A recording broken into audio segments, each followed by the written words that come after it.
Quel bruit il fait l'avion quand il rebondit? Boing boing. Qui ne rêve pas de se débarrasser une bonne fois pour toutes de son Yetzer Hara? Mais d'abord attends, qui a dit que c'est le but? Le Gaon de Vilna nous dévoile un des plus grands secrets du judaïsme. Vous êtes prêts? Une personne qui arrive à se retenir, ne serait-ce que quelques instants, un lachon hara qui lui brûle la langue, même si elle finit par le dire, cette personne-là mérite de voir une lumière divine que même les anges ne peuvent pas imaginer. Alors vous allez me dire, non, je comprends pas. Elle a fauté cette personne. Elle l'a lâché finalement son lachon hara. Justement, c'est là toute la beauté de la Torah. Aussi fou que ça puisse paraître, Hachem n'attend pas de nous qu'on arrive à vaincre notre mauvais penchant, mais plutôt qu'on se batte contre lui. Qu'on ne se fasse pas éjecter au premier round.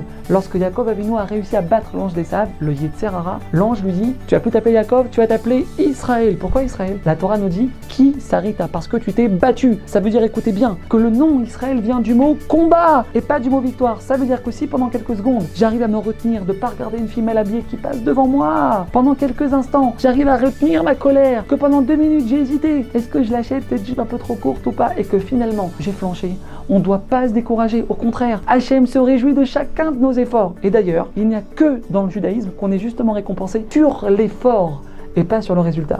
Alors plus on arrivera à lui tenir tête, plus on renforcera notre Yetzer Hara et plus on gagnera du terrain. Alors n'oublions pas, le but c'est de se battre, pas de le mettre KO.